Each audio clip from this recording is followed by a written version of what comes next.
nukuvuga ngo jenoside yakorewe abatutsi yabaye umudamu wanjye angana n'uyu mwana w'imfura yacu.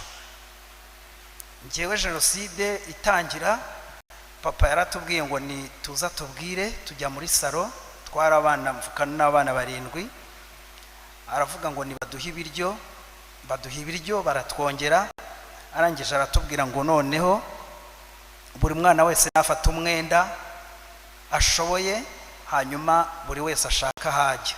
Tugeze ahantu ku mashuri ngewe numva ijwi rirambwiye ngo, kandi nari umwana w'imyaka 12 nta nubwo nari nyijijwe, numva ijwi rirambwiye ngo ntago babajyanye Kabgayi, babajyanye kubica, ngo hagarara usubire inyuma. Abari badushoreye bari benshi, nahise mfunga feri ndahagarara, ngiye kubona mbona batangiye gufata abana babanaze mu byobo. Mita mfunga feri, hari insina mita nihishamo, mita mera gutya, ariko nkareba ndebana n'icyobo, ngiye kubona mbona bafashe kakana twari tuvindimwe, ndakabona neza. Murumuna wanjye wankurikiraga mbona baramubwiye, yari agafashe gutya ngo rekura hejuru y'icyobo, ayanga kukarekura, yanze kukarekura bamukubita impiri hano, none ahita karekuriramo. Barangije nawe bahita bamusunika, mitambura imbaraga, mitambura ubuzamuka, ndakomeza numana n'insina, abana bose babanaga mu cyobo ndeba. Barangije bafata ibibeto babanagaho. Ako kanya nyuma y'iminsi 2 baratubwira ngo noneho ngo mugiye gupfa urundi rupfu. Baduha tiyoda ku batabizi bo mu mujyi, ni umuti wica cyane, urawunywa ugahita upfa. Baduha tiyoda, nzutse mbona bapfuye, mbona bameze nk'abapfuye barimo gusamba, ariko hashize nka 30 minutes ako kana kandi kitwa Oliva gato gahita kagira gutya, karashiguka kanura amaso, gahita kamfata mu nda, gahita kambwira ngo ndapfuye, gahita gapfa. Icyambwiye ko gapfuye kahise kanaga ijosi. Biriya bintu iyo bibayeho uhita uba mukuru, bihita byizana. Maze gusigara nge ubwo mu bana bose tuvukana 7 bagiye bapfa mugenda, nari nsigaye njyenyine na mushiki wanjye washyingiwe tutazi bye. Ubwo nsigaye njyenyine, nahise mfata inzira ndavuga ngo ndagiye, mvuye kuri ako gasozi batazahanyicira, ariko ntazi iyo ngiye.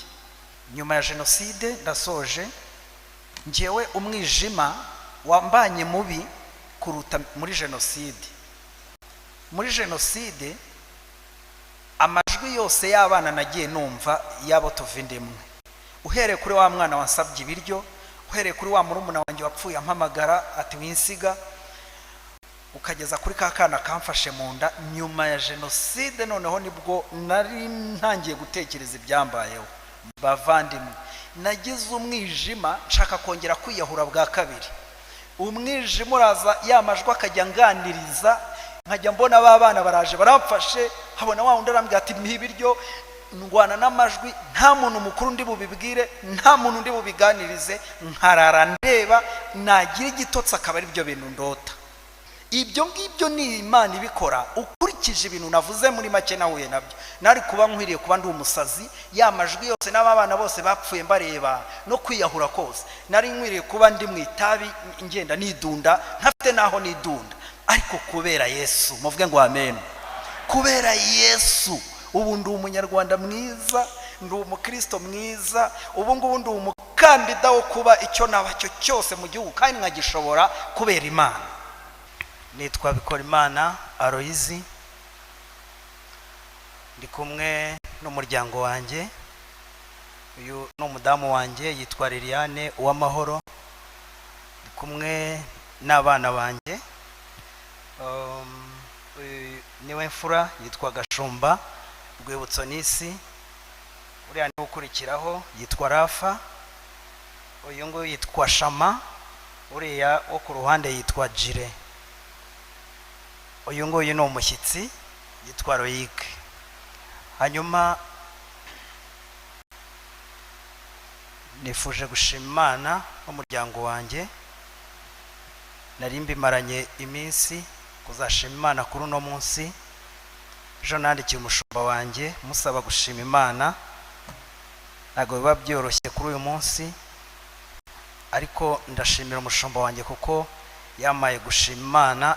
Imana imuha umugisha. uyu munsi ni umunsi ukomeye twibuka abacu bazize jenoside yakorewe abatutsi. ni umunsi nzirikana cyane kuba wahuye no ku cyumweru, ariko mbere ya byose muratobera twakererewe duturuka kure no kwitegura n'aba bantu bangana gutya n'imvura yabijemo, ariko Imana ishimwe ko tugeze ahangaho uyu mwanya ugezweho. Munyemerere mwumve ishimwe ryanjye.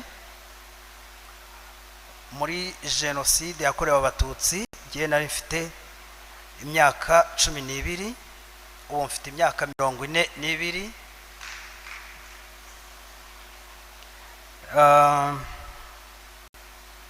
Umugore wanjye yari afite imyaka 8, yajyaga kungana n'imfura yacu ifite imyaka 7.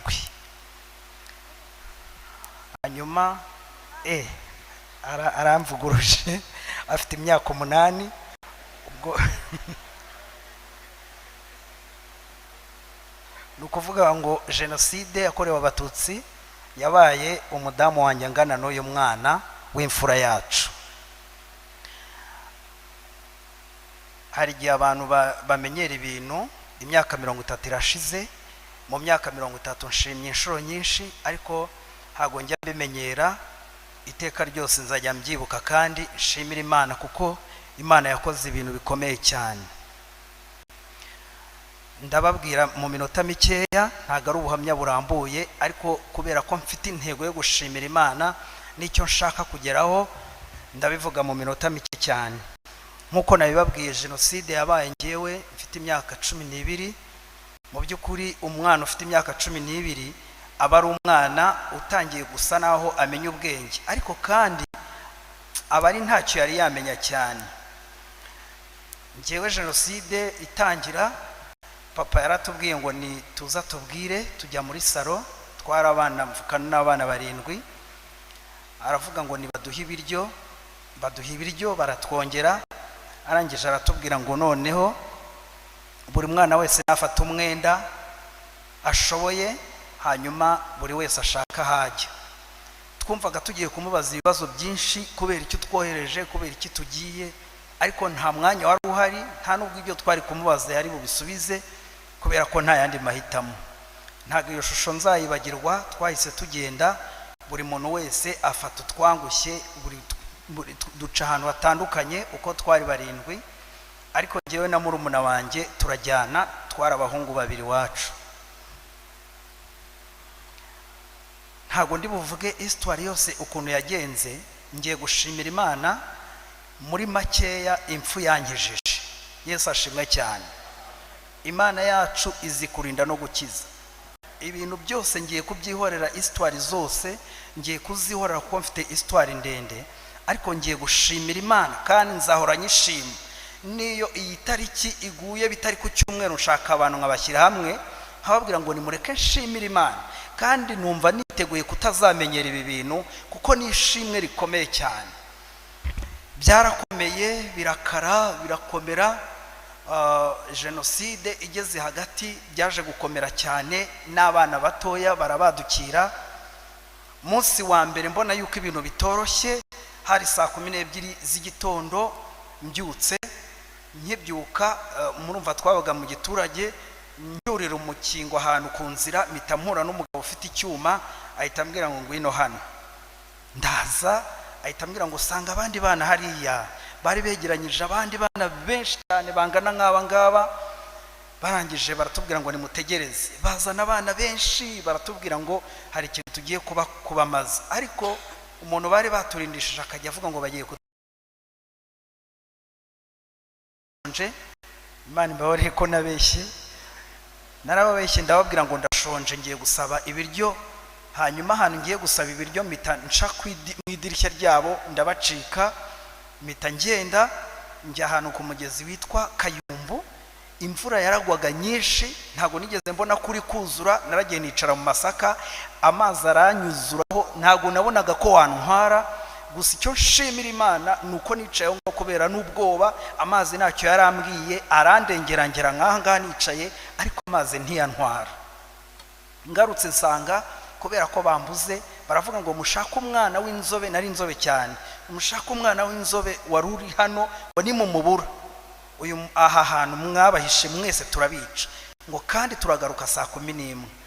hanyuma abagize Imana babona ndaje rero banshyiraho ngaho baraturinda. saa 11 haza igitero kirimo abantu benshi cyane, kiravuga ngo wa mwana yabonetse, badushyira imbere baradushorera baradutwara. nari ndi kumwe na bashiki banje, ubwo twari twaragezeho turabonana, twari dufite Kabucura kanganaga n'uyu nguyu. Yesu ashimwe cyane. Kabucura kacwara agakobwa kanganaga n'uyu, kagira ubwoba karambwira ngo ngaho ibiryo, ariko kubera ko twari dufite ubwoba naho nari bubikure ndagacecekesha nta biryo bihari. Bahita badushorera batujyana ku cyobo. Reka mbabwire Imana ivuga, Yesu ashimwe cyane. Badushoreye baratubeshyaga kuko twarabana nk'ijana, babonaga ko turi ubacike, baratubeshye ngo bagiye kututwara ngahani Kabgayi. hanyuma tugeze ahantu ku mashuri, ngewe numva ijwi rirambwiye ngo, kandi nari umwana w'imyaka 12, nta nubwo nari nyijijwe, numva ijwi rirambwiye ngo ntago babajyanye Kabgayi, babajyanye kubica, ngo hagarara usubire inyuma. Abari badushoreye bari benshi, nahise mfunga feri ndahagarara. Icyambwiye yuko ari Imana nuko banciyeho abana bose n'interahamwe zashaka kutwica, nuko bancaho nibambona ndakomeza ndahagarara. Bageze nko muri metero 10 ngiyewe mpita nsubira inyuma, mpura n'umusaza arambwira ngo wa mwana we nguruhije abantu igihe kirekire, ngo noneho nibagufata, ngo dore abandi bigira Kabgayi, ngo nibagufata barakwica nabi. Nakoresheje uko nshoboye, uko aho twari tugiye bari bahanyeretse, bari bahatweretse, ndirukanka mbatangayo. Ngiye kubona ntago nabatanzeyo, ahubwo dusa n'abahuriyeyo. Ngiye kubona mbona batangiye gufata abana babanaze mu byobo. Mita mfunga feri, hari insina mita nihishamo, mita mera gutya, ariko ndebana n'icyobo. Ngiye kubona mbona bafashe kakana twari tuvindimwe, ndakabona neza. Murumuna wanjye wankurikiraga mbona baramubwiye, yari agafashe gutya ngo rekura hejuru y'icyobo, ayanga kukarekura. Yanze kukarekura bamukubita impiri hano, none ahita karekuriramo. Barangije nawe bahita bamusunika, mitambura imbaraga, mitambura ubuzamuka, ndakomeza numana n'insina. Abana bose babanaga mu cyobo ndeba. Barangije bafata ibibeto babanagaho. Ubwo aho ngaho hari harimo mushiki wanjye mukuru nakurikiraga, na murumuna wanjye witwa Mutabazi wankurikiraga, na mushiki wanjye wundi witwa Olive, nako kana kitwa Claudine. babanjemo abana b'impinja n'abandi batoya. Abo babanjemo bose bahita bapfa. Yesu ashimwe cyane. Ndashimira Imana yanyijije urwobo. Nijoro habonetse abagira neza babakuramo, bamwe babakuramo bakomeretse, abandi bapfiramo. Muri urwo rwobo havuyemo murumuna wanjye n'ababashiki banjye babiri bavuyemo, hapfiramo kakandi gatoya kanganaga nk'uyu. Ubwo ngubwo turongera turabonana mu ijoro bakomeretse. Hari ibintu bikomeye cyane ntabasha kubisiporuta. Mwami wanjye Yesu, ndangije ako kanya nyuma y'iminsi 2 baratubwira ngo noneho ngo mugiye gupfa urundi rupfu. Baduha tiyoda ku batabizi bo mu mujyi, ni umuti wica cyane, urawunywa ugahita upfa. Baduha tiyoda bayiduhaye mw'abantu mwe, nanjye ntago nari bwinyagambure. Baratugabanyije batugabanya mu buryo bungana. Tiyoda iyo unywe agapfundikizo kangana n'amazi ariyo ya Nili, kari agapfundikizo ka Nili, urapfa. N'akayiko karakwica. Ariko twe baduhaye icupa batugabanyamo turi 4. Turanywa, tumaze kunywa singe wahera, nyuma y'iminota nka 30, nyuma y'igihe gitoya twahise dutangira gupfa. Ngewe ndavuga ibyanjye by'abandi simbizi. Numvishe mbaye ukuntu ari nk'urwembe bafashe bashyira mu nda, nakwinyega mwumva barimo gukeka, mwumva ahantu hose. Tiyoda iratuzengereza. Hanyuma dutangira gusamba. Ku munsi wa 4 ngewe ndazuka. Nzutse mbona abavandimwe banjye, ubwo twanywe turi 4, mushiki wanjye mukuru n'uwo nakurikiraga na gashiki kanjye gatoya kitwa Olive. nzutse mbona bapfuye, mbona bameze nk'abapfuye barimo gusamba, ariko hashize nka 30 minutes ako kana kandi kitwa Oliva gato gahita kagira gutya karashiguka gakanura amaso, gahita kamfata mu nda, gahita kambwira ngo ndapfuye, gahita gapfa. Icyambwiye ko gapfuye kahise kanaga ijosi. Biriya bintu iyo bibayeho uhita uba mukuru bihita byizana. Hanyuma kitabye Imana birarangira, na mushiki wanjye nakurikiraga mu minota mike mu gihe gitoya nawe ahita yitaba Imana, ariko we apfa tuvuganye. Yesu ashimwe cyane. We yari umupanekote, ndashaka kubabwira ko agakiza ari keza. Agiye gupfa yarabimenye arandembuza, arambwira ngo reka nkubwire ngo tuzahurira mu ijuru nidupfa twese, atari wowe nubaho uzansangayo kuko njyewe ndagiye. Ati ndabibona yuko mpfuye, ankora mu kiganza arambwira ati tuzabonana, njyewe ndagiye kandi ngiye mu ijuru. Abarapfuye abaragiye nawe, mbasigaranye na murumuna wanjye. Njyewe ubwo nabyibagiye bya Theoda nazutse, kandi iyo minsi yose ntacyo twaryaga, ntacyo twankoga, nta. Ngiye gusoza, dusoje amaze gupfa, murumuna wanjye kubera kugwa mu cyobo no nibibeto bamumenyeho, we n'ubundi yari yaraboze amaguru n'ubundi adashobora kugenda. Hanyuma interamwe ziza kumenya ko hakiri abana babiri b'abahungu bakiriho, baza rero kutwica. Baje kutwica, umugira neza umwe araza arambwira ati wa mwana we ndabona ukiri muzima, shaka ukuntu ugenda, bagiye kuza kukwica. Ndahunga ndiruka, nirutse murumuna wanjye asa n'umfata ariko ndamwiyaka, arambwira ati mbabarira dupfa. Ndamubwira ntago dupfana. Ako kanya bahita baza baramufata baramujyana, bahita bamwica. Ndimo kuvunagura, nago ndimo kuvuga andetaye kugira ngo ntabarambira. Bamutangiye amafaranga 200, ndababwira uko nabimenye. 200 baramwica. Ako kanya bamaze kumwica nanjye baraza baranshaka barambona. Hari umuntu w'inshuti yacu kera, ubwo niwe wamutwaye, amutangira ibiceri 200 ngo ubwo yaramugiriye neza, ngo si wo mwishe, ngo yicwe n'abandi, ngo yabanye na papa. Noneho nanjye araza aranshaka aravuga ati mwana wanjye nabanye na so, ngo ino tugende, hari ahantu heza nkujyanye. Ntago nzi ko agiye kunyica, ntago nzi ko murumuna wanjye yapfuye. Aranjyana angeza ku rugo rw'ahantu bishe murumuna wanjye, aho yaragiye kuntagira amafaranga ngo banyice. Arambwira ngo hagarara handaje. Ahita aca inyuma ajya kuvugana na wa muntu, aramubwira ngo nkuzaniye undi mwana ngo mwice. Noneho njyewe aho yansize nkaba ndamutegereje, nzi ko ahandi tujya. Umuntu wese uhageze hari ku nzira agahagarara akandeba. Abadamu muzi kuntu bagire mosiyo, nkajya numva baravuga ngo yewe ngo iki cyana ngo kunari ikiyobe, ngo kunari kiza, ngo yewe ngo ubuse ngo barakica. Nkumva baravuga ibintu ntazi. Ngiye mpita nkurikira wa mupapa waronwaye, ngeze nko ku nguni y'inzu numva bananiranwa ibiciro. Numva arimo kumubwira ngo urama 300, nguriya ngo yari muto. Undi akamubwira ati nawe ndaguha 200 ngo umunyicire, ngo mbabarira. Barakomeza bavuga n'ibiciro. Nduma numva napfuye. Ndangije nigira inama yo kuvuga ni rero reka njye mu gikari cy'uyu muntu iruhande rwa toilette, nibanyica bayinagemo nta kundi. Ndagenda nihagarariraho nifata mu maso. Igitangaza gikomeye cy'Imana, Yesu ashimwe cyane. Baraje baranshaka barambura pe, kandi njyewe nkababona nkumva baritonganya, nkumva nababwira ati ndi hano, ariko mu by'ukuri ntibambona. Imana ibahuma amaso. Ndarokoka, mba ndarorokotse. Urwo ni urupfu rundi.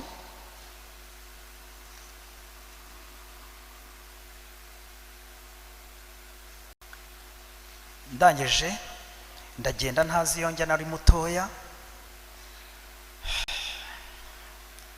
Nza kugera ahantu njya ku ishuri kwiga. Byageze aho muri jenoside baravuga ngo abana nibajye kwiga. Noneho nanjye ndajijisha njya kwiga.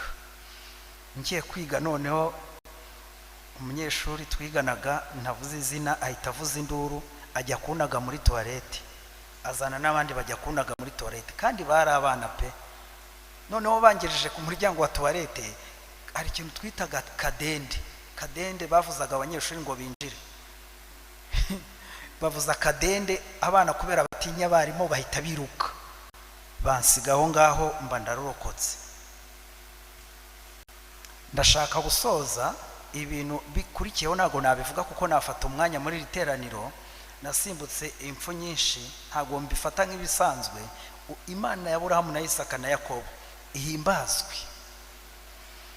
Iyo mbona umwanya nari kuvuga detail kuko nabonye ibintu byinshi, ariko Imana ishobora byose ihimbazwe kuko yandinze.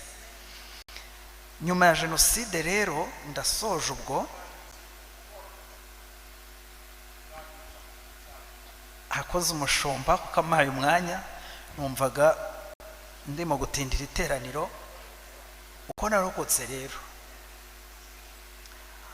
nari mfite mushiki wanjye mukuru, mushiki wacu mukuru yari inkumi yo gusabwa.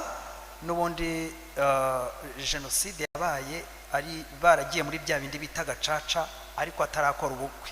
Umufiance we yabaga i Kigali, yari yarabaye bloke atagera mu giturage kubera nyine jenoside.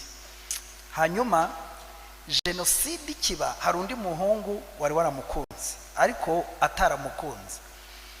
Ikiba yahise azaramubwira ati n'ubundi ugiye gupfa, ngwino tugende, ngiye ndagutwara ntacyo uzaba, ngwino tugende. Abaramutwaye, icyo gihe babyitaga kubohoza, yego, abaramutwaye. Ubwo uwo nguwo bavuyeho, abarashyingiwe muri jenoside. Turaburana, ibyo bintu byose byatubagaho. We baramutwaye yarashyingiwe muri jenoside. Noneho ukuntu rero y'Imana ishobora byose, Yesu ashimwe cyane.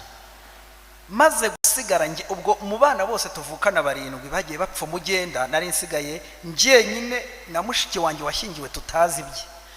Ubwo nsigaye njyenyine, nahise afata inzira, ndavuga ngo ndagiye, mvuye kuri ako gasozi batazahanyicira, ariko ntazi iyo ngiye.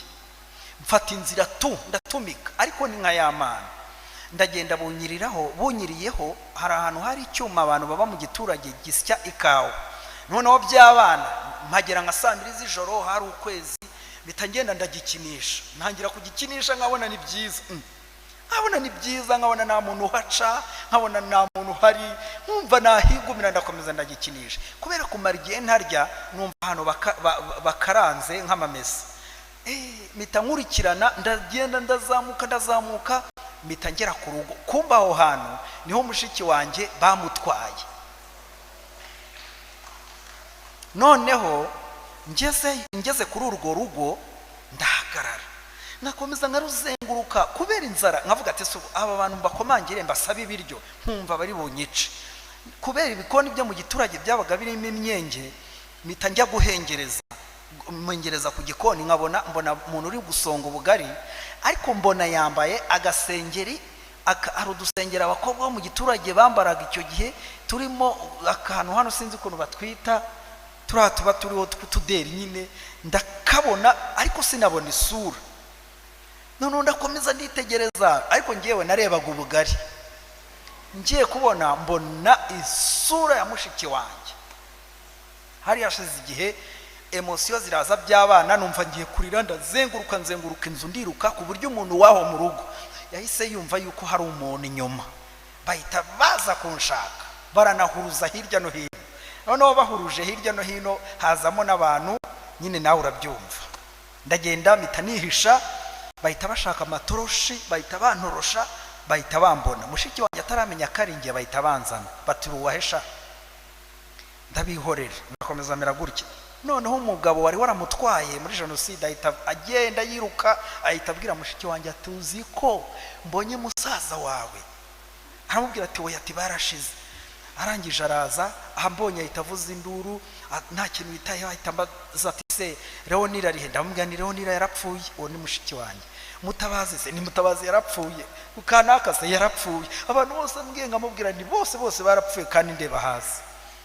Uwo muntu wamutwaye muri jenoside ahita yiha peni yo kumpisha. Arampisha, agera ubwo anshyiramo umufuka, akajya afata umufuka akawufunga, baje gusaka akawufunga ku mpande agashyiraho imyumbati. imyumbati gutya na hano, imyumbati kancura umwuka ariko nkihangana, agashyira imyumbati hano ku buryo asigaho akazuru, agashyira hariya muri saro, abantu baza gusaka bagasaka ahantu hose, noneho we akiyegamisha ku mufuka kugira ngo bati iyi ni imyumbati yanjye, kumbe yegamye gutya nawe aregetse kugira ngo atanyica. Bajyaga kugenda agiye nko gupfa, bamara kugenda turacyahumeka, agahita afungura umufuka agakuramo imyumbati, nanjye nkahita mvamo. Murazi imyumbati no gufunga, nashize nkahita mpumeka. Aramisha nijoro akajya ajya kunkoresha siporo. Imana imuhe umugisha, nzamushimira, naramushimiye ariko nzamushimira buri munsi, kugeza ubwo abantu bose bahunze adusigarana njyewe na mushiki wanjye, aradusigarana. Inkotanyi ziza kudusanga ahantu twihishe.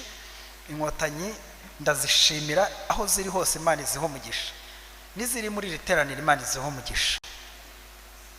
Inkotanyi ziradufata zidushyira ahantu, ziratubwira ngo muhumure mushake icyo murya ntabwo mugipfuye. Njyewe inkotanyi sinari nzi byari byo, sinari nzi n'abarwana, sinari nzi inkotanyi, sinari nzi nta kintu nabonaga dupfa. Ubwo nibwo nahise nibuka ko napfushije abantu, duhita dutangira kubisubiramo. Nyine nuko narokotse, ni birebire, duhita tujya mu nkambi, ibintu nk'ibyo ngibyo. Reka mitengera rero nyuma ya jenoside njyewe narokotse kubera uwo muntu Imana yakoresheje. Yesu ashimwe cyane. Meta rero nyuma yaho njye mfite mama, tuza guhura na mama nyuma ya jenoside, arumirwa. Nari nzi ko yapfuye, yari azi ko napfuye. Tubonanye murumva namwe cyakurikiyeho. Ndashaka kubabwira, nyuma ya jenoside ndasoje, njyewe umwijima wambanye mubi kuruta muri jenoside. Muri jenoside amajwi yose y'abana nagiye numva yabo tuvindimwe, uhereye kuri wa mwana wansabye ibiryo, uhereye kuri wa murumuna wanjye wapfuye ampamagara ati winsiga, ukageza kuri ka kana kamfashe mu nda. Nyuma ya jenoside noneho nibwo nari ntangiye gutekereza ibyambayeho. Bavandimwe, nagize umwijima, nshaka kongera kwiyahura bwa kabiri. Umwijima uraza, yamajwi akajya nganiriza, nkajya mbona babana baraje baramfashe, habona wa wundi arambwira ati mpihe ibiryo, ndwana n'amajwi, nta muntu mukuru ndi bubibwire, nta muntu ndi bubiganirize, nkarara ndeba, nagira igitotsi akaba ari byo bintu ndota. Ariko hashimwe Yesu wangiriye neza, ni ikintu gikomeye cyane. Nyuma ya jenoside sinzi kuntu nagiye ahantu mpura n'inka y'iwacu imwe yarokotse nayo. Mbonye inka y'iwacu, Imana nararize, ndavuga ati yo, nkumva nayibaza ati se nawe wararokotse, nkumva nayibaza ati nkayireba, nkahita nibuka ibintu byose. Yarananutse nayo itameze nk'uko yari imeze, ariko nkayireba nkumva inka yavuze, byibura tukavugana ko abantu bashize, ko na dadi yapfuye, nibura nkumva nayivugisha. Ndashima Yesu wanyijije ariya majwi. Kansoreze kuri iki, ndashimira Yesu watumye nshakana na Liliane uw'amahoro. Ubwo ngeze mu kwiyubaka, Liliane namushatse afite ibikomere biruta ibyanjye, ari umwana w'imfubyi, nta muntu wari uzi ukuntu tuzubaka. Ubwo ngeze mu kwiyubaka kuntu twiyubatse. Yesu ashimwe cyane. Imana yarakoze cyane kumuzana Liliane. Ubu twariyubatse, abantu bahuye n'ibintu bimeze bityo. Ubwo na Liliane ntago avuze ibye, ni byinshi cyane. We nta muvandimwe yarokoye, nta se, nta nyina, nta muntu n'umwe. Ariko gufata Liliane ukamwegeranya nanjye, natwe duhura nk'ukwezi kwa mbere twararebanaga, kuko twashikanye mu kwa gatatu, mu kwa kane icyunamo gihita kiba, tukarebana tukaganira, tukavuga ngo tugiye guhera kuri zero, tugiye guhera kuri zero, twubake mu izina rya Yesu. Ariko Imana yatubereye data, iduha kubaka turubaka tugirana inama. Mujya mwumva kuri YouTube naravuze ngo ndi nyirasenge we, naramubwiye koko ndavuga ati ngiye kukubera nyogosenge, ngiye nguhana, nuko tujye duhanana tuzubaka. Turashima Imana kubera ko yatugiriye neza. Ariko mbere yuko njya kuri Liliane, ni jenoside ikirangira, Imana ishobora byose yahise imfata ukuboko ihita injyana mu rusengero. Ibinyibwiriye irambwira ngo mwana wanjye duhurire mu rusengero. Umuntu yarampanuriye, njyewe nemera ko ubuhanuzi bubaho. Umuhanuzi yarambwiye ngo wa mwana ngo Imana irambwiye ngo yarakurokoye ngo ariko ngo uzayikorera, ngo hita ujya mu rusengero rw'abapanekote ngo ahantu hitwa kwa Tanazi. Nuko yambwiye rwari urusengero rwitiriwe umuntu nyine ariko rw'abapanekote. Ninjiramo bwa mbere Imana ihita imbwira ngo mwana wanjye uje uri imfubyi ariko nzakubera so. Ikivuga nahise numva kari nari nambaye ikabutura ya kake n'ishati ya kake nta nkweto nambaye. Irambwira ngo nzakubera so, nzakubera nyoko, ngo kandi uzakunde kuba imbere yanjye nzakugira inama. Imana ishimwe cyane. Ndashaka kubabwira ko mu nzu y'Imana ni heza. Aha inzu y'Imana ni kwa muganga. Inzu y'Imana duhura na Yesu akadukorera consultation tutishyuye, akadukorera consultation ku buntu. Ndakunda kubera ko nahinjiye nambaye ikabutura ya kake n'ishati ya kake, nta byiringiro, mfite ibisebe, mfite ibikomere. Uwiteka mbwira iryo jambo ndaribika, dore ko nta n'uwo nari kuribwira, ariko iryo jambo riranyobora, none mbaye umugabo. Yesu ashimwe cyane. Nkurikira Imana, mba mu rusengero, gahunda zanjye zikaba mu rusengero. Ndasoje mushumba bari anayirengeje, ariko ntarasoza mwumva akantu kambayeho. Muzi ko nagiye ku ishuri nyuma ya jenoside, batubaza izina, nagiye naribagiwe, ntago nabeshyera imbere y'Imana, nagiye naribagiwe. Ubundi jenoside yabaye niga mu wa 4, ariko nagiye kwiga nyuma ya jenoside kubera kurindagira mpita mpimiranye kuko nagiye ahandi hatandukanye n'ikigo nigagaho mbere ya jenoside. Nitegereza ishuri iryo twakubitanye amaso niryo ninjiyemo, hitaye ngo ni mu wa mbere, ngo ni mu wa kabiri, ni mu wa gatatu. Icyo nzi cyo nahise mpuza n'amahirwe ngo mu wa gatatu, mpita niga mu wa gatatu, kandi mbere ya jenoside narigaga mu wa 4. Bambajije izina, mwarimu yambajije inshuro 3, iya 4 iya 5 mpita mvuga izina ritari ryanjye. Ubundi nitwaga Hakorimana Loise, noneho bambajije izina ndarindagira kubera guhamuka, mvuga Bikorimana. Nuko niswe Bikorimana, ubundi nitwaga Hakorimana. Imana ishobora byose. Nsoza rero, naje mu nzu y'Imana, mba umukristo mwiza, ndahamya neza ko nabaye umukristo mwiza, kuko nahise mbona ari bwo buhungiro. Nahise mbona mu rusengero ari wo mwenda unkwiriye, ubimacinga n'ibyo nshaka kumva. Ubundi nkumva ijwi ry'Imana riranunga, kugeza ubwo mbaye umusore, kugeza ubwo mbaye umugabo, mbanye n'uw'amahoro Liliane. Nari gatoya cyane, ariko Imana yampinduye umugabo. Narakuze, ndi mukuru, mfite ubwenge. Gufata Liliane na Bikorimana tugahura, n'ukuri twubatse neza cyane mu ngo nziza ziri mu gihugu, nagaru kwirarira. Kandi ndabivuga nshimira Imana, nta yindi ntego mfite. Nzi yuko turi umuryango mwiza, nzi ko turi urugo rwiza rwicara rukajya inama. Twateye imbere, twarubatse, dufite iby'abantu bifuza cyangwa se bifuza kubona mu isi. Natwe turabifite kubera Imana. Twarize turarangiza, ubwenge tukabona biri ku murongo. Ku isoko ry'umurimo turapiganwa, tukabona turapiganwe. Yesu we, tukabona natwe tubonye akazi. Muzi ko nanjye mbona akazi hejuru ya bya bikomere, uko mpiganwa nanjye mwigirira icyizere, mwumva rwose nkapiganwa nanjye nkaba wa mbere, nkaba nkagiyemo kandi nkagakora, nkabona ntanze raporo biremeye. Ibyo ngibyo ni Imana ibikora. Ukurikije ibintu navuze muri make nahuye nabyo, nari kuba nkwiriye kuba ndi umusazi, yamajwi yose n'abana bose bapfuye mbareba, no kwiyahura kose. Nari nkwiriye kuba ndi mu itabi ngenda nidunda, ntafite naho nidunda. Ariko kubera Yesu, muvuge ngo amen. Kubera Yesu ubu ndi umunyarwanda mwiza, ndi umukristo mwiza. Ubu ngubu ndi umukandida wo kuba icyo naba cyo cyose mu gihugu, kandi nkagishobora kubera Imana. Haleluya. Umupasiteri namuba, pasiteri namuba, nabo umuyobozi mu gihugu namuba, nkabishobora kubera ko numva ko Imana yanyubatse muvuge ngo amen. Kubera ko Imana yanyubatse mwiyubaka kandi nkaba mfite ubwenge buri ku murongo. Aba bana mureba, uyu yitwa Nisi, uriya yitwa Rafa, abana bane, abahungu babiri n'abakobwa babiri, turabarera. Ntitwabonye, mfite mama yari yahamutse bikomeye kundusha, uyu ntawagira. Ubundi bajya bavuga ko abantu batarezwe na base na ba nyina nta burere baba bufite, ariko ngo buke. Ariko ngiye mbona mufite bwinshi n'umugore wanjye. Abana turabarera, yewe basha mujye ku mirongo, tubashyira ku mirongo, tukabarera, tukabigisha Imana. Yesu ashimwe cyane, haleluya. Uyu ni umunsi w'amateka, nshima, nkashima Imana, nkashima leta y'u Rwanda, nkashima Imana kubera yuko yakizemo imbaraga zikomeye cyane. Kubona ngewe na Liliane twicaza aba bana tukabarera, tukabagurira imyambaro, turicara tukabategura,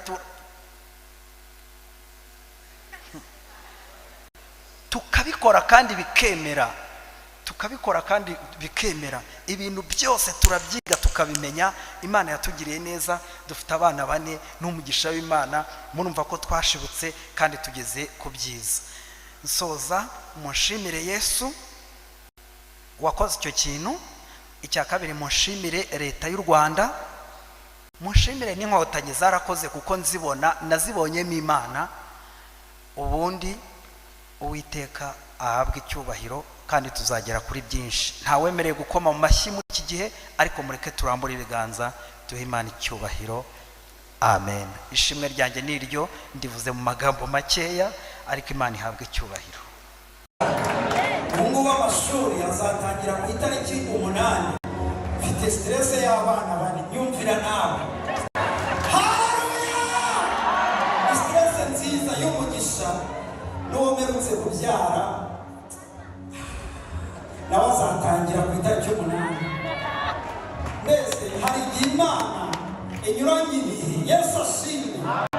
Ubu ngubu ndimo kugura agasakoshi ka kane kugira ngo umwana azagenda agahenze. Muranyumvira Imana inyuranye ibihe, nimuyimera amashyira akabaho.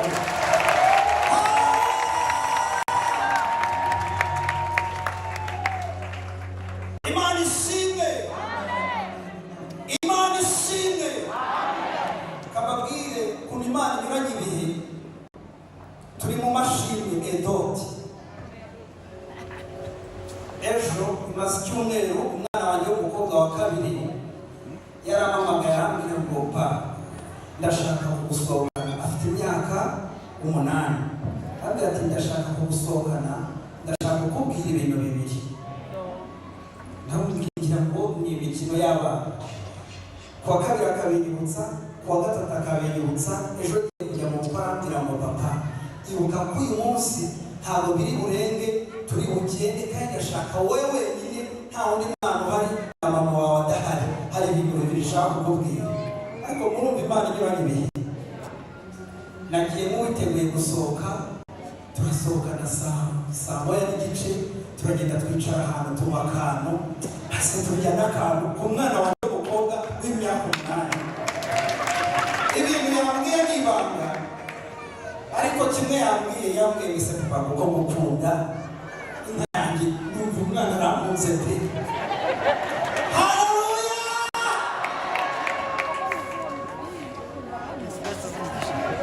Iyo kamera tunahabwa bavuze ibindi, ariko mbere Imana amashyi.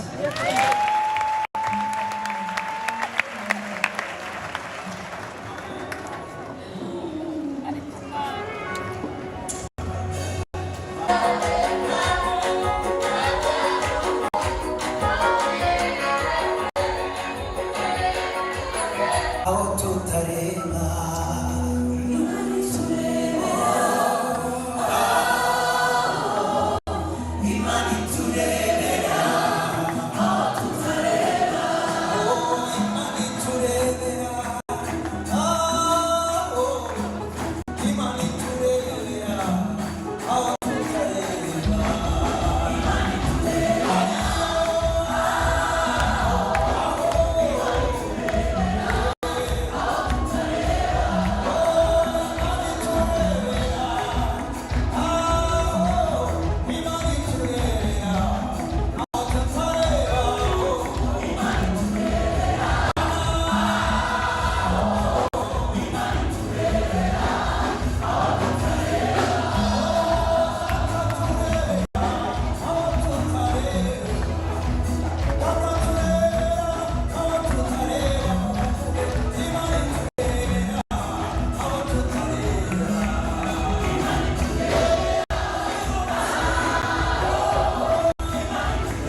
CHK bari barambaze, ariko ndashima Imana ko nagarukanye na korali.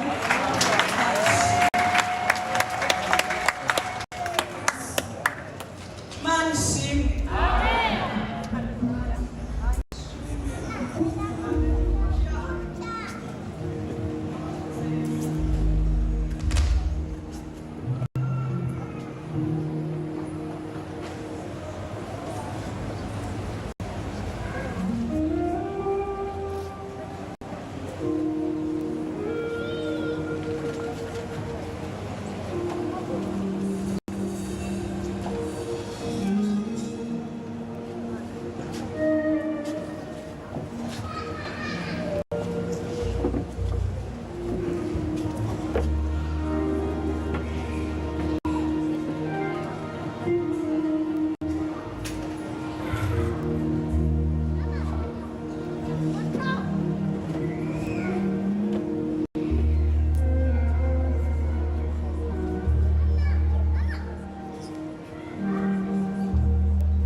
Yesu nashimwe.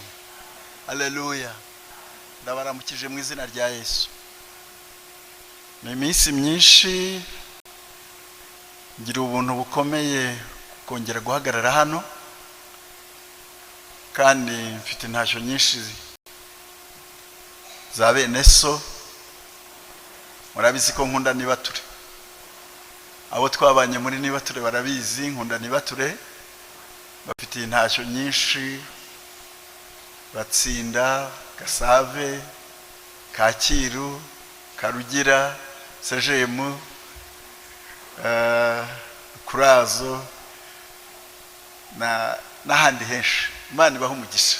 Nakiri intacyo za bene so. Reka uyu mwanya tukoreshe dushimiye abayobozi baturaritse ngo tuze tuganire ijambo ry'Imana, kandi twumvise ubuhamya bwiza bwadukoze ku mutima. Aloyizi ndamuzi, kandi twagiye tubana ari umusore kumva ubuhamya bwe, ariko twari tutaricara ngo anganirize ubuhamya. Kubwumva rero numvise binejeje. Imana ihabwe icyubahiro. Reka dusome ijambo ry'Imana. Some ijambo ry'Imana mu rwandiko Pawulo yandikiye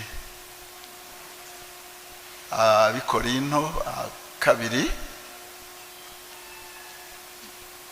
Abikorinto rwandiko rwa kabiri igice cya mbere.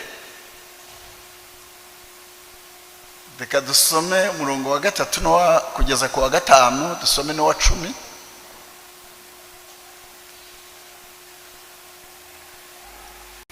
Rwandiko rwa kabiri igice cya mbere umurongo wa 3 kugeza 5, dusome no wa 10.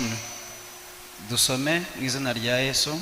Haravuga ngo, hashimwe Imana y'umwami wacu Kristo, ariyo na se, ari nayo data wa twese w'imbabazi, n'Imana nyirihumure ryose, iduhumuriza mu makuba yacu yose, kugira ngo natwe tubone uko duhumuriza abari mu makuba yose, tubahumurisha ihumure twahawe n'Imana.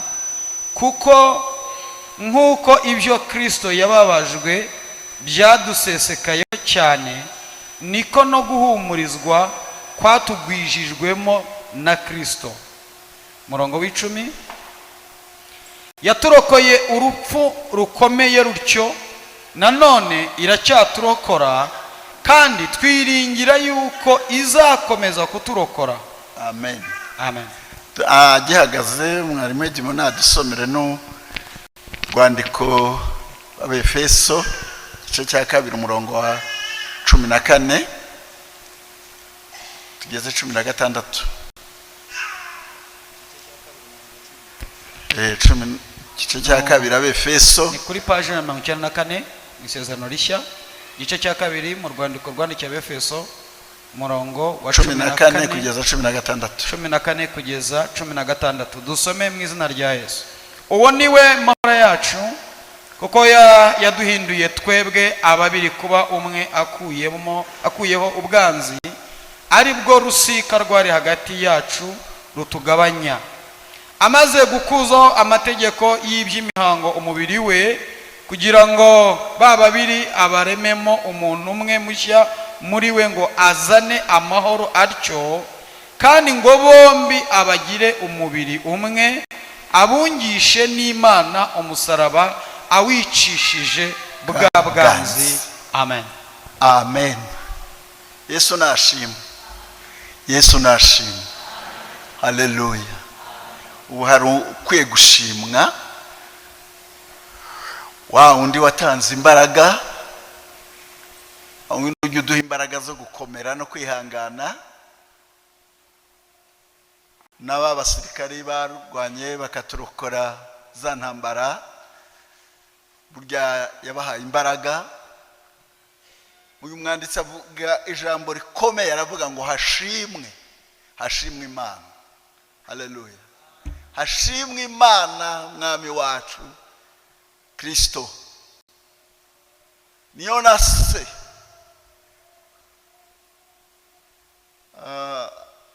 Aravuga ngo Imana nyiri humure ryose.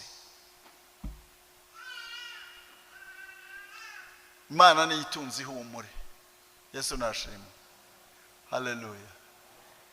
Imana itunzi humure, uwo yahumurije arahumurizwa, arakomera, kandi ihumuriza abantu ifite intego ikomeye. Imana nyiri humure ryose iduhumuriza mu makuba yacu yose. Irabizi ko isi yuzuye amakuba, yuzuye ibyago. Iduhumuriza rero mu makuba yacu yose kugira ngo natwe itureme mu mutima wo guhumuriza bari mu makuba. Ntabwo ari ukubikorera gusa ngo ibidukorere tugende tubyicara, ahubwo ibikora igira ngo natwe tubone uko duhumuriza bari mu makuba. Kuko amakuba arasimburana mu isi, aho tugenda tugoswe n'amakuba impande zose. Birakwiye ko Imana nyiri humure itwuzuza ihumure ryayo. Yesu nashimwe. Haleluya. Kandi jya ubabwira narahumurijwe. Dusomye ijambo ku murongo wa 10, aho yaturokoye urupfu rukomeye kandi ikomeje no kuturokora, ndetse iracyaturokora. Haleluya. Urupfu ntabwo rwagiye, ruracyahari. Niwo mwanzi uzakurwaho nyuma y'abandi. Imana rero yaturokoye urupfu rukomeye, ikomeje no kuturokora, ndetse izongera iracyaturokora. Yesu nashimwe. Kuko rukiriho iracyaturokora. Jewe uvuga ibi nzaho twagiye duhurira, yandokoye ntaranayimenya, ariko yo inzi inkunda. Mfite imyaka 5 muri 59 hariho ihunga rikomeye, hariho ibyago bikomeye, ariko numva umuntu amanutse haruguru y'urugo iwacu ndi mu muharuro, aravuga ngo Gakimane bamukubise ubuhiri. Numvise ubuhiri manuka niruka, n'ababyeyi ntibamenye iyo nanyuze. Bari bazi ko ndashobora kugeraho njya umuntu utareba, ariko manuka niruka nka mu rutoki, mbirinduka hejuru umukingo muremure nikubita munsi yabo, umwuka urahera. Imana nyiri humure ryose, aho abantu batari ibihari, aho nta babyeyi bari bahari, ariko nguye munsi yo mukingo umwuka urahera, mpamara umwanya munini, Imana yongera kungaruramo umwuka. Nzenguruka wa mukingo, ndazamuka gahoro mfite intege nke, abongera kumbona mpumeka umwuka w'abazima. Yaturokoye urupfu rukomeye. Yesu nashimwe. Muri 62 hari ibindi byago bikomeye, bundi bwicanyi bukomeye, kubera ko abantu benshi bavuga ngo jenoside ngo yatewe nuko ngo indege ya Habyarimana hano nuko wese. Kw'icyo gihe ndabyibuka twamaze iminsi mu bihuru mu mashyamba tunyagirwa n'imvura, kandi jewe nari mfite icyago cyo kudasinzira. Nge sinasinziraga n'ubundi, haba ku manywa haba nijoro. Jewe natagiye gusinzira nyuma y'imyaka 13. Mbaho ndasinzira amaso arya, umuryango warabuze amahoro. Ariko muri ibyo byose, muri ibyo byago, Imana iragaragara, Imana irumvikana. Ubwo ntasinziraga habonetse gukira gukomeye. Tuvuye muri ibyo bihuru kunyagirwa n'imvura, turagaruka dusanga amazu yose bayatwitse, hasigaye inzu ya nyogokuru. Batwohereza ngo tujye kuharara. Tuhageze inzu nijoro baraza barayitwika. Bayitwika tuyirimo, bose bafite ibitotsi by'ibirarane, barasinzira ku buryo nge nabyutse ngenda mu nzu, numva inzu yahiye byageze ku mbingo z'igisenge, ntangira kubabyutsa uwo nkozeho akantu kati wagipfuwe we, wagikenya we, waryamye ugasinzira urashaka kubuza abandi bitotsi, tubonye akanya ko gusinzira none uratubuza uburyo. Nkajya ufata ijosi nkegura kugira ngo bakunde barebe hejuru. Imana irafasha, barebye hejuru turasohoka tukandagiye hanze twese, inzu igisenge kiracika kigwamo. Wari uwo munota ko duheramo. Haleluya. Iri jambo ko Imana ihora iturokora, ahandi ravuga ngo ihora iturangaje imbere, ni ukuri nge mbiha agaciro. Yesu nashimwe. Turarokoka, duhita tugenda abantu bose ku buryo bahuruye bageze aho basanga nta muntu utamba, twiyorosha amakoma n'imitumba, twacecetse ngo watwitse iyo nzu ataba bari hafi. Ariko twumvisemwo abantu bose na papa hageze, turasesuruka twese baratubona. Batangiye kwivuma, kwicira imanza, twatinze gutabara, bahiriyemo. Ariko babajije nyogokuru aravuga ati nta wundi wadukanguye uretse Gakumba, niwe wadukanguye twese twari twasinziriye. Iryo joro bamenya ko Imana nta kikorera guhomba. Yesu nashimwe. No mu mibabaro yacu Imana irahaboneka. Yesu nashimwe. Imana ishaka kurokora abantu. Icyo ni ikintu cyabaye. Urwo rupfu Imana rero turokora n'abavandimwe. Muri 68 indokora urupfu rwanjye rwihariye, ubwo igiti cyanyicaga mu jisho, abantu bose babona nta kindi gisigaye ndi bupfe. Kandi muri iyo myaka yose sinunamukaga, umugongo wari warahetamye, ijosi ryarahetamye, amaso yaraturumbutse, nta muntu unyegera, barampaye akato. Ariko ubwo igiti cyanyicaga abantu bose bagatinya, bakavuga batarapfuye birarangiye. Nyuma y'ibyumweru 2 nibwo nabonye ibitotsi ndasinzira, Imana ingirira neza. Nyuma y'amasaha 18 nkangutse, numva nta musonga no mukirimo. Mpaguruka umugongo warambutse n'ijosi ryarambutse. N'ubu murabona mu myaka 69 ntabwo ndunama. Yesu nashimwe. Haleluya. Umva amagambo y'Imana n'ay'ukuri. Hashimwe Imana mwami wacu Yesu Kristo.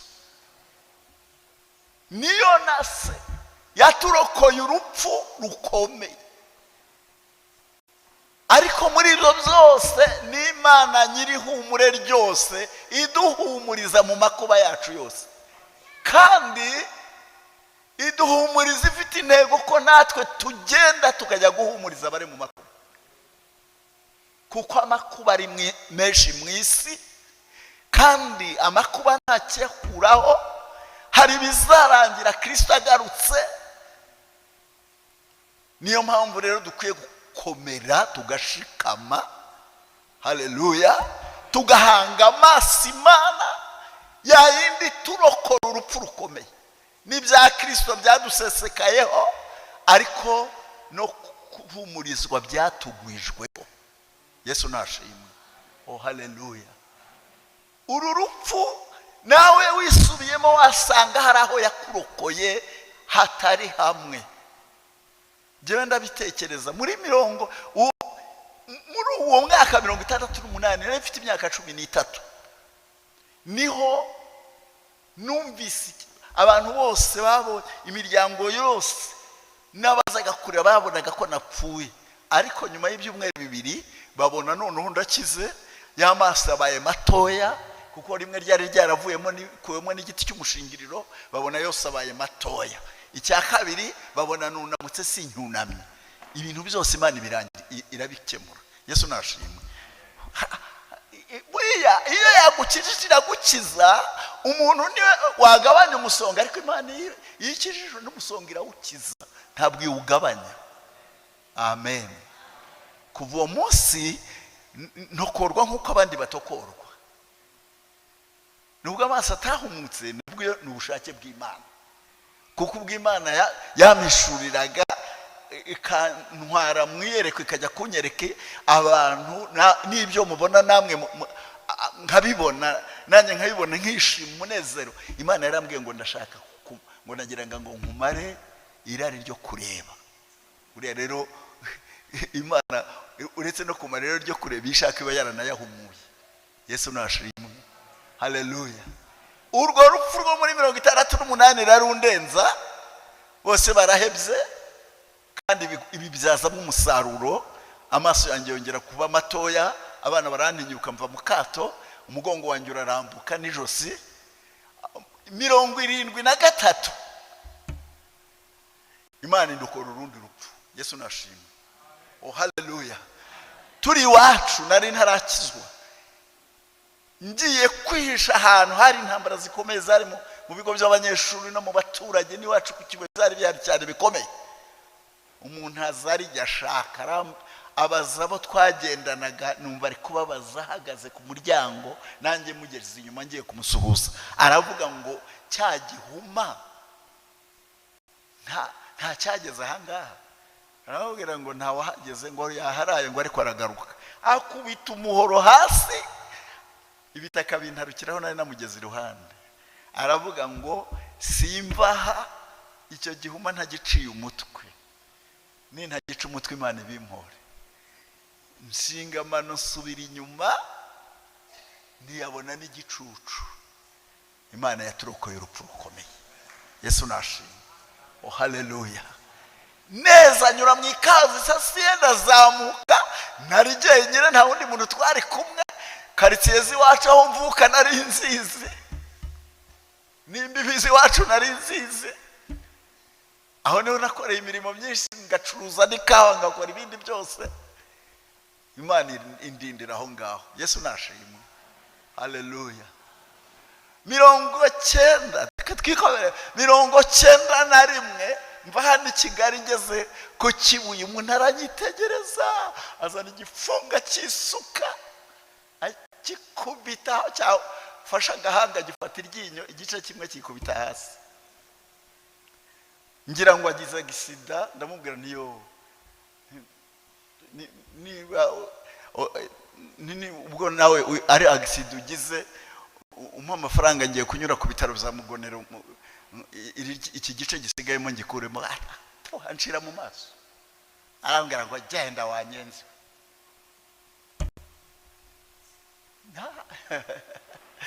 Yesu nashimwe, haleluya.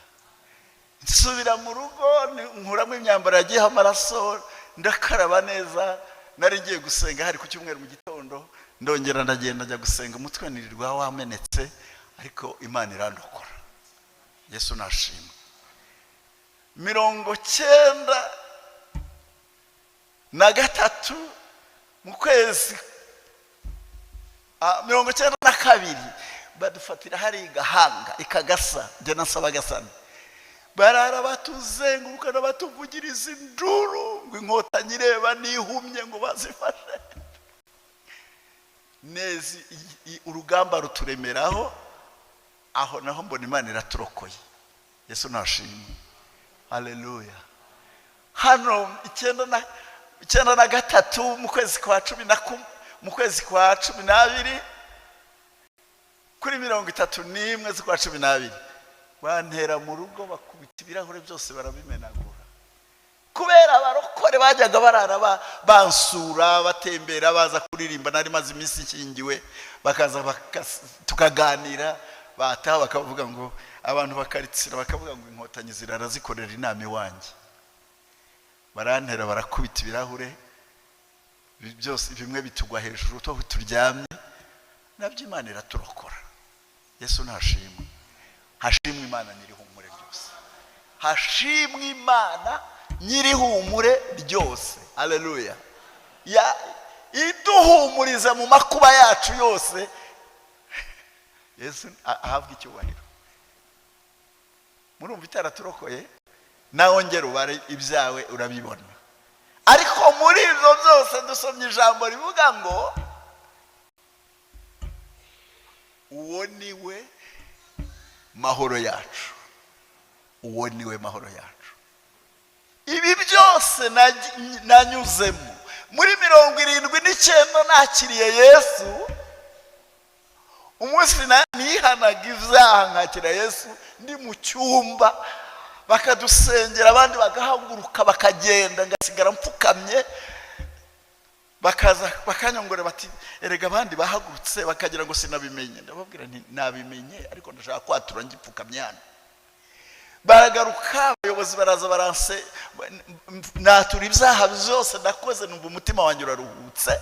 Barongera baransengera, mpaguruka nsindishirijwe, numva amahoro arenza y'umuntu yavuga. Kuva uwo munsi amahoro yanjye sindayatakaza. Yesu nashimye. Oh haleluya. Sindayatakaza. Wanuka, wankubita, nakena, nasonza, ariko nta kigera kimuraho amahoro yanjye. Yesu nashimye. Uwo nari mbonye Yesu amahoro yacu. Bibiliya tubwiye ngo uwo niwe mahoro yacu, yahinduye ababiri ku bumwe, abikoresha gusenya urusika rw'ubwanzi rwatugabanyaga. Abatabizi bazicwa no kutabimenya, ariko yararushaye. Nukomeza kuba umwanganyi, ni wowe wiyubakiye urwawe rusika ruzakurimbura. Ariko Yesu yashenye urusika rw'ubwanzi rwatugabanyaga, kandi akunga n'Imana kubw'umusaraba. Haleluya. Yatkunze n'Imana. Sabanzi gusa, si twe twanganaga, ahubwo twari n'abanzi b'Imana. Ariko Imana, Yesu aje atkunga n'Imana kubw'umusaraba, kandi umusaraba awicisha ubwanzi. Haleluya. Iyo tutumbiriye umusaraba, tubona ubwanzi buvuyeho, tubona umubisha ntawe. Bibiliya iratubwira mu Baroma 8:31, ubw'Imana iri mu ruhande rwacu, umubisha wacu yabande. Haleluya. Yesu nashimwe. Ndibuka gukiza k'umuntu, ukuntu Imana igikiza. Muri 94 nari Kibagabaga, umuntu yaraje nkubita ikintu sinamenye icyo ari cyo, ndahubuka nikubita ku muntu wari imbere yanjye kandi uje muri icyo gitero. Araza mwikubiseho, abari unkiza. Imana imukoreramo, ahindukirana umuntu wari unkubise, arahindukirana.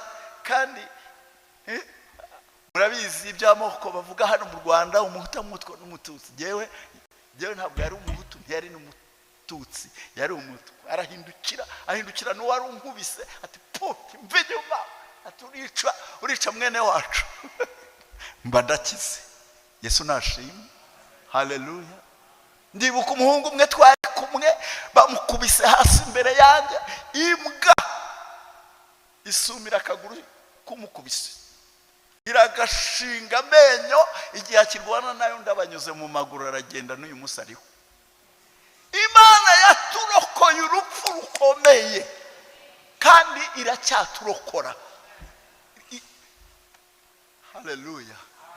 Kushimiye ko ikomeje no kugira gute, izakomeza kuturokora, kuko urupfu ruracyariho, ntaho rwagiye.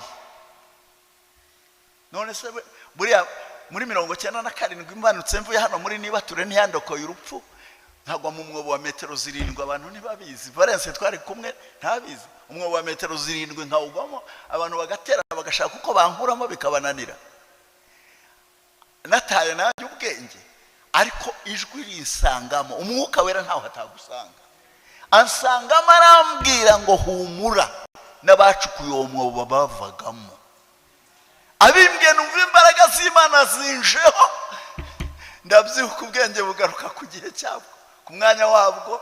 Ndabyuka ndihungura, nzunguruka wa mwobo, ndazamuka. Abari bantegereje mbasanga hejuru, bashatse inzego n'imigozi babibuze. Imana yaturokoye. Yesu nashimwe. Wari ukwiriye kugenda mu nzira uzi ko hari Imana ishobora byose. N'uyu munsi niyo ngenda mu nzira, hari ahantu iwanjye abantu bajya batinya kunyuza na moto, namubwiye moto ugihagarika hano nzajya mpijyana, nzaba ndi kumwe n'Imana. Yesu nashimwe. Haleluya. Niki gituma ubundi iyo abatwubahagira ijambo ry'Imana tukumva ari akanwa k'Imana kavugana natwe, twakubaha ibyo rivuga. Niwe mahoro yacu. Yesu nashimwe. Haleluya. Ubu bwanzi Salomo yandika ijambo rikomeye mu Migani 17 umurongo wa 17 aravuga ngo inshuti zikundana ibihe byose, kandi umuvandimwe avukira gukura abandi mu makuba. Amen. Nguwo umugambi w'Imana yari ifite. Haleluya. Nukuri nkaba narinzi n'ababyeyi n'abaturanyi ntabwo bari bazi ko nzabaho, none Imana yampaye gushika. Urumva ko kuba yarampaye abana 7, umwe akaba ari mu ijuru, abandi bakaba turi kumwe 6. Niyo bateshutse inzira, mfite isezerano rikomeye ravuga ngo ntabwo tuzaruhira ubusa. Haleluya. Iyo uhagaze imbere y'Imana ukishingikiriza ku ijambo ry'Imana usenga, Yesu yavuze ijambo rikomeye hano abwira wa Musamariyakazi, aramubwira ngo Imana ni umwuka, n'abayisenga bakwiye kuyisengera mu mwuka no mu kuri, ngo abo bonyine nibo Data ashaka ko bamusenga. Kubera iki? Mu mwuka ni ugukiranuka, no mu kuri ni mu ijambo ry'Imana. Iyo turyishingikirijeho n'abana bacu bagaruka mu nzira, kandi mfite ibyiringiro. Yesu nashimwe. Bibiliya tubwira muri Yesaya 65 umurongo wa 23 ngo ntibazaruhira ubusa, ntibazabyara abana bo kubona amakuba, kuko ari urubyaro rw'abahawe umugisha n'Uwiteka, kugeza no kubazabakomokaho bose. Batarantabaza nzabatabara, bakivuga nzabumva. Oh haleluya. Iri jambo nituriho umwanya rikaba mu mutima wacu, tukamenya ko ari ukuri, tuzaryishingikirizaho dusenge nk'uko abatubandirije basengaga. Imana ibaho umugisha. Oh haleluya. Imana iraturokora. Wakureba hano hari umunsi umwe bantwaye inshuro zigeze kuri 5, ndavuga mbwira Imana nyibutsa imisozi nagenze, nyibutsa ko nigeze kuva i Kigali, Imana intumye irukomo, nkava hano mu mujyi wa Kigali duhekanya n'igare tukanyura mu Rukomo tukamanuka Kagamba na Burimbi na Nyagahanga, tukazamuka Ngarama tukamanuka Mimuri. Ndayibutse iyo misozi yose, ndabwira noneho rero ndabona nta ubuhungiro kuri jye nta buhari, reka nigendere. Imana iranterura. Haleluya. Imana inyereka ko abataha nta kibazo nabo bafite, inyereka ahantu bari kujya heza, ariko jyewe irambwira ngo ntabwo upfa, ngo ahubwo uzakora mu gihe gikomeye. Yesu nashimwe. Haleluya. Nibuka ko abantu bose, papa na mama duherukana mu bukwe muri 93, bakuru banjye n'abashiki banjye n'abandi bose duherukana icyo gihe. Imana indindira hano i Kigali, kandi indindira mu itorero. Nge nkunda itorero kuko Imana yampaye umuryango mu itorero. Yesu nashimwe. Mu bukwe nabonye itorero, mu rupfu nabonye itorero, ahantu hose nabonye itorero, ndabakunda. Yesu nashimwe. Oh haleluya. Nukumbura abakunzi bawe ujye ubibwira Yesu niwe nshuti y'ukuri, azaguha inshuti z'ukuri. Amen. Ndagira mbabwire iri jambo rikomeye rivuga ngo inshuti zikundana ibihe byose, kandi umuvandimwe avukira gukura abandi mu makuba. Abantu birengagije, abaremwe birengagije iyo nshingano, ntibashobora gufasha abandi ngo bakure mu makuba. Ariko wa mugore wa bababyaza bo mu Egiputa bazaducira urubanza. Bahawe itegeko n'umwami, si itegeko wahawe, umwami yabahaye itegeko ryo kwica abahungu bose b'Abaheburayo bavutse, barangije ngo bigurutse itegeko ry'umwami. Haleluya. Ngo bubaha Imana mu mitima yabo. Umwami ababajije barababwira ngo Abaheburayo ni abanyambaraga, iyo umubyaza atarabageraho asanga bamaze kubyara, kandi babikoreye kubaha Imana. Yesu nashimwe. Imana irabareba, ibaha imiryango myinshi kandi minini kubera ko bubahirije itegeko ry'Imana, ko bamenye ko umuvandimwe avukira gukura abandi mu makuba. Yesu nashimwe. Icyo kintu ni mugikore, nimurebe aho dutuye, aho tugenda, aho dukorera, iyo nshinga nikomeye yo gukura umuvandimwe avukira gukura abandi mu makuba. Imana ibaha umugisha. Oh haleluya. Imana ishimwe. Ntabwo nagera kure, nababwira ko Imana yaturokoye urupfu rugize gute, ikomeje kugira ite, twiringiye ko izakomeza, kubera iyo mpamvu ngo twiringiye ko izakomeza kugira ite, nuko urupfu rukiriho naho rwagiye. Bibiliya iratubwira ngo umwanzi uzaheruka abandi ni urupfu, ariko Yesu azagumana natwe nubwo rukiriho. Yesu azakomeza turinde. Ndashimira Imana ko itakunze ko duta agaciro, ahubwo ikazamura agaciro kacu. Yesu nashimwe. Imana ntiyakunze ko dusabiriza, Imana yakunze ko natwe tuba abahesha mu mugisha. Amen. Nimubizi Imana iherutse kumbwira ijambo rikomeye, irambwira ngo inuma y'ijambo rikomeye umuntu wakure iramuhagurutse tutarabaye na hano mu Rwanda. Aravuga ngo warandereye uranshyingirira, none nanjye nkugarutseho. Yesu nashimwe. Iyi Imana tuvugana tuyifitiye icyizere. Imana ibaha umugisha. Reka iminota yanjye irarangiye, zibaye saa 10:20, saa 10:20. Reka dusoze dusenga Imana, ariko reka turebe, tubanza twisuzume mu nshingano zacu. Ubwa mbere umenye ikintu cyatumye Imana ikubera ihumure. Hari Imana idahinduka, hari Imana idapfa, hari Imana idasaza, yatubereye ihumure, iduhumuriza mu makuba yacu yose twanyuzemo nayo tuzanyuramo, ariko ibikorera kugira ngo natwe duhumurize abari mu makuba bose. Ntugate intego yo guhumuriza umuturanyi uri mu makuba, ntugate intego yo guhumuriza umuvandimwe uri mu makuba, kubera ko Yesu muri Yohana 7:37 yavuze ngo umuntu nanyizera, imigezi y'amazi y'ubugingo izatemba iva mu nda ye, nk'uko ibyanditswe bivuga. Imigezi y'amazi y'ubugingo izatemba iva mu nda zacu. Yesu nashimwe. Haleluya.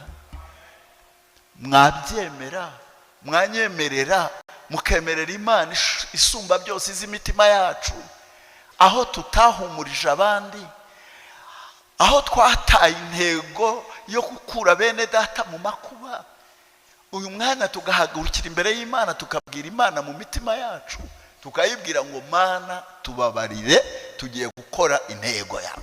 Kuko Yesaya umunsi umwe yajyaga ahanurira abandi ishyano, bukeye nawe araryihanurira. Abonye Imana, yumvise ubutumwa ngo Imana irera, Imana irera, abona aranduye wese. Arangira avuza induru avuga ngo mbonye ishyano, ndapfuye we, kuko ndi umunyaminwa yanduye kandi ntuye hagati y'abanyaminwa yanduye. Marayika azana ikara rimukoza ku munwa, avuga ngo iri rigukozeho, gukiranirwa kwawe gukuweho, ibyaha byawe biratwikiriwe. Ariko Imana irabaririza, amaze kwezwa, irabariza ngo ninde twatuma, ninde watugendera. Yesaya aravuga ngo ndi hano. Nimureke duhagarare imbere y'Imana dusenge, tubwire Imana ngo natwe turi hano, dutume duhagarare mu ntego zawe. Imana nyirihumure ryose duhumuriza mu makuba yacu yose, kugira ngo natwe tugire gute, duhumurize abari mu makuba bose, tubahumuririshe ihumure twahawe n'Imana, si iryo twihaye. Niba Imana yaraguhumurije ikaguha ihumure, genda urihumuririsha abandi. Niba Imana yarakurokoye urupfu rukomeye, yishimire, ruracyariho, izakomeza ikurokore, twiringiye ko izakomeza no kuturokora. Niba nta mahoro ufite, ongera wibuke ko Yesu ari amahoro yacu, mubwira uti garuka umbera amahoro. Ni byiza, ni igihe wagombaga kuba ntayafite, ariko ndangije imyaka 69 ntareba. Ababyeyi banjye ntibahari, bashiki banjye n'abakuru banjye ntibahari, ariko nta kigeze kinyambura amahoro. Yesu nashimwe. Oh haleluya. Amenyo yanjye si yose, yewe no mu butumwa bwiza nabukubitiwemo, natangariye Imana ukuntu irwana intambara. Umuntu yarankubise, arankubita ngo kuko ngo amenye ko ndi pastor, aravuga ati ni pastor, nziye mu rugo ndamukubita ndamwika. Araza koko abishyira mu bikorwa, arankubita, azana imbago akubita urutugu rw'iburyo, akubita n'urw'ibumoso, atangira gukubita imbago mu bitugu hagati mu mugongo, igufa rarihanga ariko Umwuka Wera azana indi ntwara abantu batazi, azana ibitwenge.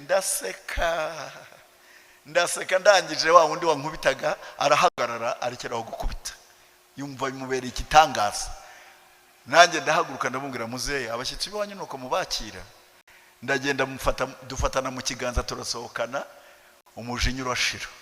Umwuka Wera azi kurwana intambara kandi atarwanishije ibibo. Niyo mpamvu Bibiliya tubwira ngo intambara zacu si nk'iz'abantu, intwaro zacu si nk'iz'abantu. Amen. Oh haleluya. None se uracyafite umujinya Yesu yakubera amahoro ukagumana umujinya? Yesu yakubera amahoro ukiba ugasambana? Nibishoboka. Nimureke Imana tuyisabe imbabazi, ikomeze Yesu atubera amahoro, akomeze yica ubwanza bwicisha umusaraba, umujinya wicisha umusaraba. Pawulo yaravuze ngo nurakara ntugakora icyaha, izuba nirikarenga ukirakaye. Yesu nashimwe. Hano hepfo mu Gihogere, umusirikare yaragiye kuhanerera icyuma. Ese ndazira iki? Ariko gusubizanye neza bihosha uburakari. Yesu nashimwe. Mureke rero Yesu akomeza atubera amahoro. Ndasaba Imana nyirijuru ngo ibikumbishe aya magambo yekumbishe neza mu mutima. Wakwemera se ukarambura ikiganza Imana ikaguha amahoro? Wabuze? Niba warabuze n'ibitotsi, niwihana ikikuza amahoro irabiguha. Niba utasinziraga uyu munsi iraguha gusinzira. Reka dusaba umushumba aza dusengere, ariko twese duhagaze imbere y'Imana. Namwe baririmbyi ntimutinye, duhagarare imbere y'Imana tuyirambure amaboko. Iburanye natwe hari uwayitsinda, ntawayitsinda. Nimureke tuyirambure amaboko, tuyisabe imbabazi twese, tuyibwire ngo Mana tubabarire, tujya turarana umujinya, watubereye amahoro none amahoro turayabuze, ongera utugarukeho. Watubereye ihumure none nta humure dufite mu mitima, ongera utugarukeho. Icyakubujije kuduhumuriza, kutwegera gikurweho, ongera utugarukeho. Twongere tubwire Imana itugarukeho.